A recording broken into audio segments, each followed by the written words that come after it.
Hello everyone, very warm welcome on the channel. This is Neelam Gehlot, your reasoning mentor. SBI CBO. CBO यानी कि circle based officer, बहुत सारे applicants इस exam को हर साल देते हैं। बहुत अच्छी वैकेंसीज भी आती हैं क्योंकि तो बहुत सारी वैकेंसीज आना और बहुत सारे एप्लीकेंट्स का इस एग्ज़ाम को देना, जिसमें कि हमारा जो रिटन एग्ज़ाम है उसकी कट ऑफ निकालना बहुत डिफ़िकल्ट नहीं होता है, लेकिन उन एस्पिरेंट्स के लिए डिफ़िकल्ट हो जाता है जो टाइमली स्टार्ट नहीं करते। रीज़न क्योंकि हम बीइंग अ बैंकर ऑलरेडी इस एग्ज़ाम को जो टारगेट करने वाले एस्पिरेंट्स हैं वो बैंकर्स हैं, यानी कि ऑलरेडी जो बैंक्स में काम कर रहे हैं, जिनको 2 साल का एक्सपीरियंस है। तो कहीं न कहीं हमारे लिए टाइम निकाल पाना बहुत बड़ा मुश्किल हो जाता है, क्योंकि पेड बैच में जब हम पढ़ा रहे होते हैं तो majority of the students are like कि मैम हमें टाइम नहीं मिलता। हम सुबह से शाम को जाते हैं और उसके बाद घर आने के बाद वो टाइम कहाँ चला जाता है, क्या होता है, we are not getting time how to revise, how to practice. तो ये सबसे बड़ा मुद्दा आ जाता है। इस मुद्दे को हम टाइमली अगर एड्रेस कर लें, हम टाइमली इसको समझ जाएं, तो आई थिंक हमारे लिए ईजी होगा। तो चलिए बिना किसी रुकावट के, बिना किसी देरी के शुरू करूंगी मैं आज का ये वीडियो। लास्ट तक बने रहना। अच्छा, ये वीडियो किसके लिए इंपॉर्टेंट है? उस एस्पिरेंट के लिए इंपॉर्टेंट है जो ऑलरेडी ग्रेजुएशन के बाद एक बैंक में स्केल 1 ऑफिसर के तहत, यानी कि असिस्टेंट मैनेजरियल पोस्ट के तहत, जिसने 2 साल का अपना एक्सपीरियंस ले लिया है। तो जो 2 साल एक्सपीरियंस बैंकर से, ये उन लोगों के लिए है वीडियो। अगर आप केवल एक फ्रेश ग्रेजुएट हैं तो अपनी नॉलेज पर्पस पे आप ये वीडियो देख सकते हैं, अदरवाइज आप इसको स्किप कर सकते हैं। तो बिना किसी देरी के, बिना किसी रुकावट के मैं शुरू करूंगी। आप सभी लोगों से रिक्वेस्ट है, हम अपने इस चैनल पे फ्री कंटेंट लेकर आते हैं, फ्री क्लासेस लेकर आते हैं, फ्री मैराथन्स लेकर आते हैं, साथ ही साथ आपको जॉब अपॉर्चुनिटीज को लेकर अपडेट करते हैं। मेक श्योर करें आपने चैनल को सब्सक्राइब किया है, so that you are always updated. चलिए तो शुरुआत करते हैं। सबसे पहले एलिजिबिलिटी, कौन इस एग्जाम को दे सकता है, राइट? सबसे बड़ा मुद्दा तो यही कि हम एलिजिबल हैं या नहीं है। तो एलिजिबिलिटी के लिए देखिए सिंपल सी बात है कि आपकी जो एज क्राइटेरिया है वो है आपका 21 से 30 साल अनरिजर्व कैटेगरी की। बाकी सभी कैटेगरीज को, SC ST को 5 साल का, OBC को 3 साल का, वो जो आपका रिलैक्सेशन वो मिलता है।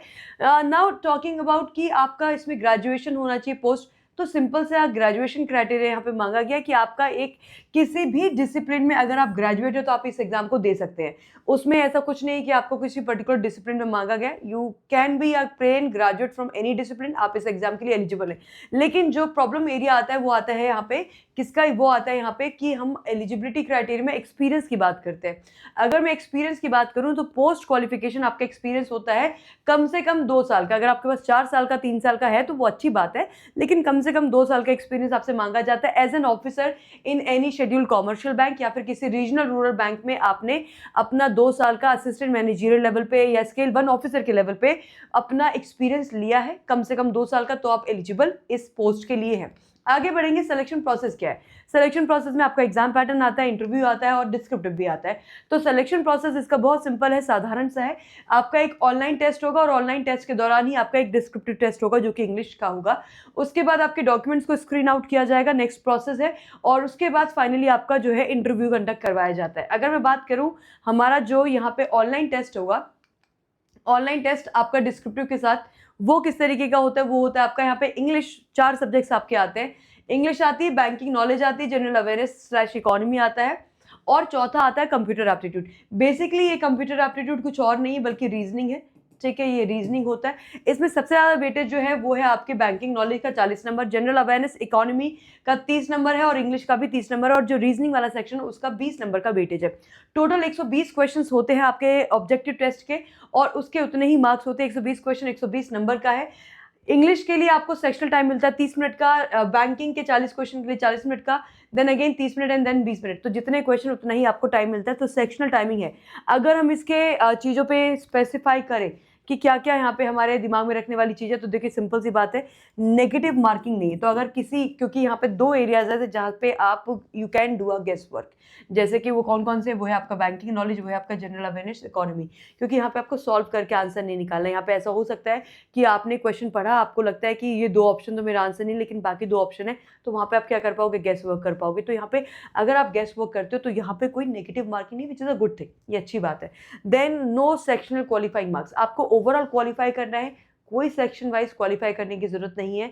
यानी कि अगर आपका जनरल अवेयरनेस अच्छा है, आपका इंग्लिश अच्छा है, आपने उसी में बहुत अच्छा नंबर लेकर आ गए और बाकी एरियाज में आपने कुछ कुछ नंबर लिया है, तो आपका काम चल जाएगा। तो आप you can choose 3 best subject out of 4, ये भी आप कर सकते हैं, ठीक है? अब इसके बाद अगर मैं बात करूं तो ऑनलाइन टेस्ट तो हो गया, अब ऑनलाइन टेस्ट के साथ आपका डिस्क्रिप्टिव है। तो ऑनलाइन का पेपर जो है वो आपका कितने नंबर का है, वो है आपका 120 मार्क्स का ऑनलाइन का पेपर है, और जो डिस्क्रिप्टिव होगा वो 50 नंबर का होगा। तो डिस्क्रिप्टिव को मिला के आपका जो टेस्ट होगा एक सिंगल डे पे, वो हो जाएगा आपके 170 मार्क्स का। अच्छा, अब इसके आगे जो आपका डिस्क्रिप्टिव टेस्ट है उसमें आपको 30 मिनट का समय मिलेगा। उस 30 मिनट के समय में आपको क्या करना है, आपको करना है इंग्लिश लैंग्वेज का टेस्ट देना है, जिसके अंदर आपका लेटर और ऐसे लिखने को आएगा। यहाँ पे ये जो टेस्ट आपको देना है ये कीबोर्ड की हेल्प से टाइप करके देना है, विच इज़ वेरी इंटरेस्टिंग, क्योंकि अगर वैसे तो आप बैंकर से तो आपके कीबोर्ड पे ऑलरेडी पकड़ अच्छी होगी, बट अगर नहीं है तो थोड़ा थोड़ा इसकी स्पीड पे काम करने लग जाना, सो दैट आपकी एक अच्छी इसमें पकड़ बन जाए, बिकॉज ये आपको टेस्ट टाइप करके देना है, टाइप करना है 30 मिनट में। 30 मिनट में 2 चीज़ें लिखनी, which is kind of okay, right. अब मेरा जो ऑनलाइन पेपर है वो हो रहा है 170 मार्क्स का, क्योंकि इसमें 120 नंबर ऑनलाइन टेस्ट के हैं, जो मैंने अभी आपको दिखाया, 50 नंबर है इसके डिस्क्रिप्टिव के। 170 नंबर का आपका ऑनलाइन टेस्ट होता है। इंटरव्यू की बात करें, इंटरव्यू होता है आपको 50 नंबर का। अब मैं यहाँ पे ना आपको ये बताना चाहती हूँ कट ऑफ कैसे जाती है। अगर मैं बात करूँ कट ऑफ की, ठीक है, अगर मैं बात करूँ कट ऑफ की, तो आपका जो ऑनलाइन पेपर है जो कि 120 प्लस 50 नंबर का है, जिसमें कि ये आपका ऑनलाइन हो गया, ठीक है, और ये आपका डिस्क्रिप्टिव हो गया, साथ ही साथ ये हो गया आपका इंटरव्यू, राइट। तो ऑनलाइन 120 प्लस 50 में से आपको कम से कम अपना टारगेट लेके चलना होता है 80 से 82, इतना टारगेट आपको इसमें 170 में से लेके चलना है। ये मैं आपको मैक्सिमम बता रही हूँ ताकि आप सेफ स्कोर कर सके। देन इंटरव्यू की बात करें जो कि 50 नंबर का होता है, 50 नंबर में से जो कट ऑफ जाती है वैसे वो 20 अराउंड जाती है, लेकिन आप again to be on the secured side, आप इसमें यहाँ पे ज़्यादा नंबर लेकर आएंगे तो अच्छा रहेगा। क्यों? क्योंकि ये आपका अराउंड आप इसमें मान के चलिए कि आप 25 से 30 मार्क्स आप इसमें यहाँ पे टारगेट करें, ये ज़्यादा बेहतर। हालांकि इंटरव्यू में आप ज़्यादा भी मार्क्स टारगेट कर सकते हो, डिपेंडिंग कि कैसा आपका इंटरव्यू क्या उस पर बेस्ड होगा, बट मिनिमम 25 से 30 का टारगेट आप रखेंगे। This is a minimum qualifying criteria. अब होता क्या है, ऑनलाइन टेस्ट जो कि आपका 170 मार्क्स का है, इस 170 मार्क्स का क्या किया जाता है, इसका 75% निकाला जाता है, और जो आपका इंटरव्यू 50 नंबर का है इसका निकाला जाता है 25%, ठीक है, और इन दोनों को मिला के किया जाता है 100%। तो जो फाइनल मेरिट निकलती है आपकी, जो फाइनल मेरिट निकलती है वो 100 नंबर में से निकलती है, 100% में निकलती है। तो आपको यहाँ पे समझ में आ ही रहा होगा कि ये जो 170 मार्क्स जिसका 75% निकाला जाएगा, 75%, ये कितना इंपॉर्टेंस रखता है, ये ज़्यादा इंपॉर्टेंस रखता है। तो आपको करना क्या, आपको ये करना है कि इस 100 में से, और ये जो फाइनल मेरिट लिस्ट निकलती है इसमें जो आपके मार्क्स होने चाहिए, कम से कम आपका टारगेट होना चाहिए 65 से 70, तब जाके आप सेफली इस एग्जाम को मेरिट लिस्ट में आप अपना नाम बना पाएंगे एंड आप सीबीओ ऑफिसर बन पाएंगे, ठीक है। चलिए आगे बढ़ते हैं। अब ये मैंने आपको बता ही दिया है, ठीक है। नाउ क्या करें, कैसे करें, तो देखो क्या करें बहुत सिंपल होता है। क्या करें का आंसर बहुत सिंपल है, सिलेबस है, सिलेबस को पढ़ना है। ज़्यादातर सिलेबस आपका पढ़ने वाला है, यानी कि रिवीजन वाला है, और एक पार्ट ऑफ सिलेबस आपका, 2 पार्ट आपके सिलेबस के जो प्रैक्टिस वाले हैं। तो रिवीजन और पढ़ने वाले कौन से पार्ट्स हैं, ये एरियाज आपके क्या है, रिवीजन वाले, है ना। ये जो है ये आपका ये रीड एंड अंडरस्टैंड वाला है, रीड एंड अंडरस्टैंड वाला है, ठीक है, और रिवाइज वाला है, ठीक है। लेकिन इंग्लिश की बात करूँ, कंप्यूटर की बात करूँ, तो ये दोनों ही आपके समझने के बाद प्रैक्टिस वाले हैं। तो 2 एरिया आपके रीड एंड अंडरस्टैंड वाले और रिवीजन वाले हैं, और 2 एरिया आपके प्रैक्टिस वाले हैं। तो इसके लिए आपको चाहिए होता है टाइम ना। सबसे पहली बात ये कि कैसे करें और क्या करें में सबसे बड़ा जो एक फैक्टर आता है वो होता है टाइम। क्यों? क्योंकि ज़्यादातर, क्योंकि आप एक बैंकर हो, बैंकर के तहत आप इस एग्जाम को दोगे, तो आप खुद विजुअलाइज करो अपनी दिनचर्या को। आप घर से हो सकता है 8:30 बजे निकलते हो, आपको 9 बजे पहुंचना है, फिर आते वक्त हो सकता है आपको आधे घंटे का समय, लोगों को बहुत ज़्यादा टाइम लग जाता है, बट मैं फिर भी एक मिनिमम टाइम ड्यूरेशन लेके चल रही हूँ कि अगर आपको 8:30 बजे घर से निकलना है तो कम से कम आप 8 बजे तैयार होना शुरू करेंगे। 8 से लेके फिर आप 5 बजे अगर आप अपना काम खत्म कर रहे हैं, 5 बजे कई बार खत्म नहीं होता है बैंक का काम, कई बार 6-7 भी बज जाते हैं। According to that there will be some days जहाँ पे आपका टाइम ली आप नहीं आ पाएंगे। तो आपके पास ना बड़ा लिमिटेड टाइम होता है, और उस लिमिटेड टाइम में अपने आप को टाइम देना, अपनी फैमिली को टाइम देना, या अपनी कोई हॉबी है उसको परस्यू करना, it becomes really difficult. So the right answer that how do we prepare, उसका एक बहुत सिंपल तरीका है, बहुत सिंपलेस्ट वे इसमें आउट है, वो ये that you manage your time. जितना टाइम आपके पास है उस टाइम को आप मैनेज कीजिए। वो कैसे मैनेज करेंगे, टाइम मैनेज कैसे होगा, टाइम मैनेज करने का सिंपल सा तरीका है कि आपके पास, आप टाइम तब मैनेज करोगे जब आपके पास टाइम होगा। अब बहुत सारे ऐसे एस्पिरेंट्स हर साल होते हैं जो सीबीओ के बारे में जानते हुए भी तैयारी तब करना शुरू करते हैं जब आपका नोटिफिकेशन आएगा। नोटिफिकेशन आने के बाद आपको मैक्सिमम 1.5 महीने का टाइम मिलता है। उस 1.5 महीने के टाइम पे it becomes really hectic, really burdening, really pressurizing for any individual to cover everything in that 1.5 months time. तो व्हाट आई सजेस्ट, अपना टाइम मैनेज कीजिए। अब मुझे उस 1.5 महीने के टाइम में मुझे डेली 6-6 घंटे का पढ़ना है, जो कि पॉसिबल हो नहीं पाता है, या मैं अभी से तैयारी करना शुरू कर दूं सो दैट अभी मैं 1 घंटा 2 घंटा में डेली की 1 से 2 घंटे की तैयारी करूंगा और मेरी चीजें हो जाएंगी। Now let's have a look at the syllabus. क्या इतना आसान है इसका सिलेबस? मैं दिखाना चाहती हूँ। कंप्यूटर एप्टीट्यूड जो कि आपका 20 नंबर का होगा, जो आपका ये वाला पार्ट है, जो प्रैक्टिस वाला पार्ट है, इसके लिए लोगों को टाइम ही नहीं मिलता है। हर बार ये कंप्लेन आती है बच्चों की कि मैम टाइम ही नहीं मिल रहा, मैम टाइम ही नहीं मिल रहा।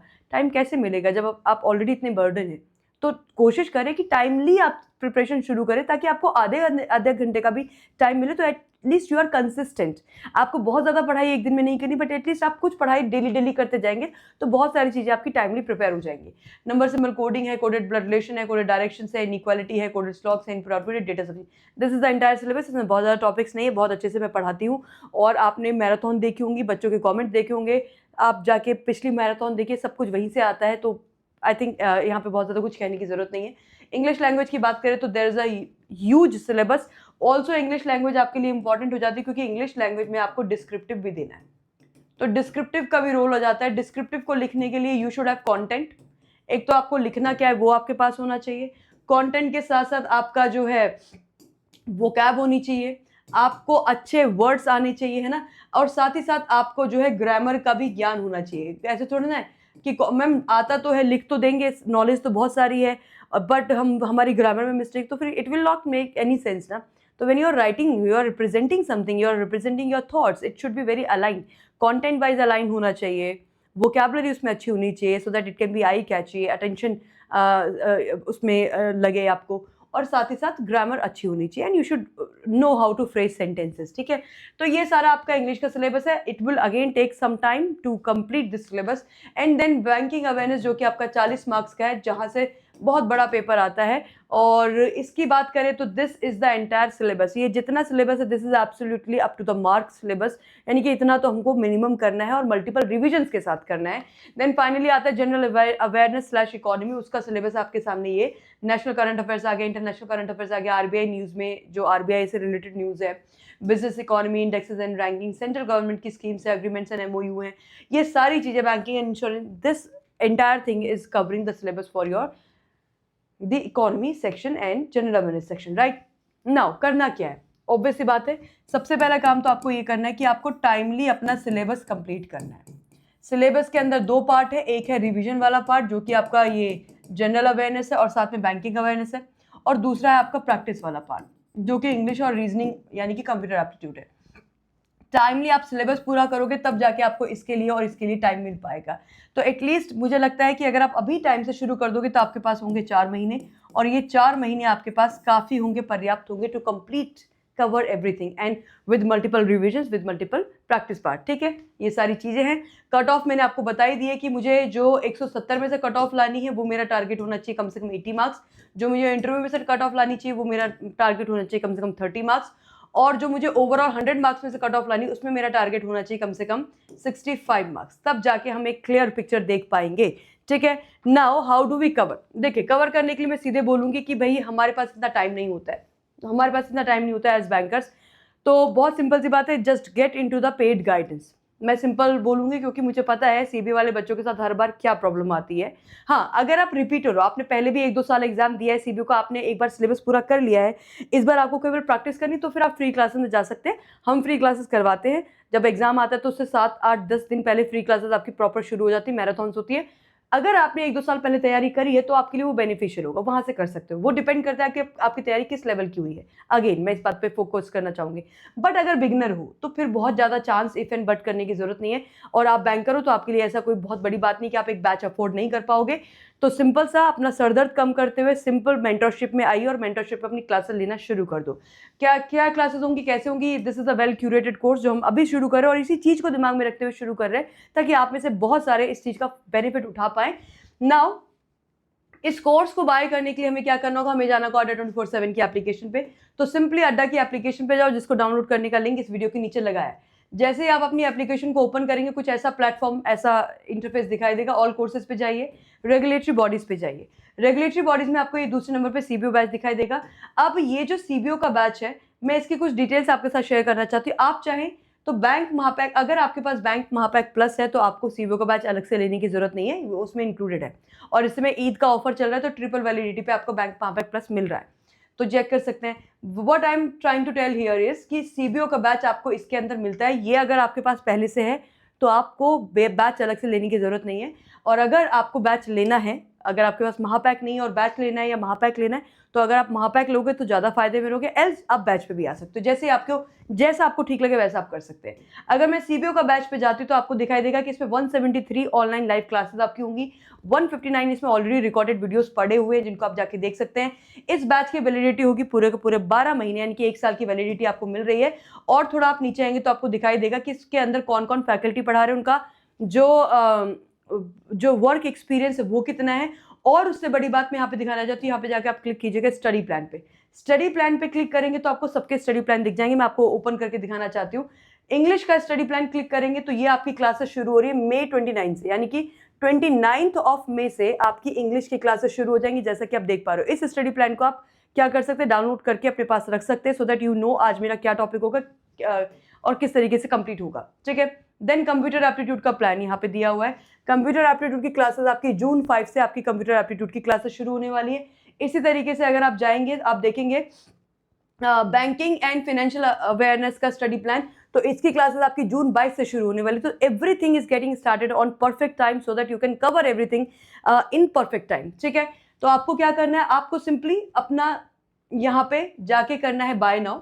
ठीक है। और ये इस बात की गारंटी हम आपको दे सकते हैं कि this will be the best batch for you to take that guided mentorship, क्योंकि इससे पहले जितने भी हमारे एस्पिरेंट सीबीओ वाले रहे, they all have a very very positive feedback about us.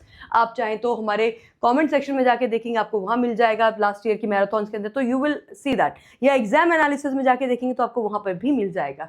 तो यहाँ पे जाके सीधे हमें क्या करना है, बाय नाउ करना है। और बाय नाउ करते वक्त आपको डिस्काउंट कोड लगाना है जो आपकी स्क्रीन के नीचे चल रहा है, विच इज Y651।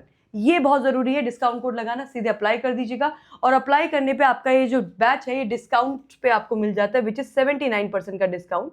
ठीक है। बट टू गेट दिस 79% का डिस्काउंट लेने के लिए आपको कोड लगाना जरूरी है, विच इज Y651। आप ये भी कर सकते हैं कि जब आप अड्डा की एप्लीकेशन को डाउनलोड करेंगे तो ऐप में कुछ कॉइन्स मिलते हैं, उन कॉइन्स को भी अगर आप यहाँ लगा देंगे तो भी आपको और डिस्काउंट मिल जाएगा। So with this I will wish you all the very best and I will see you in the paid classes. Till then take care, all the very best। बस ये ध्यान रखिएगा कि सीबीओ या कोई भी एक्सपीरियंस्ड बैंकर है उसके पास समय की कमी रहेगी और आगे भी रहेगी। तो टाइमली स्टार्ट करेंगे तो आप रिलीव्ड रहेंगे प्रेशर से, टेंशन से, स्ट्रेस फ्री रहोगे और बढ़िया तैयारी करोगे। All the best.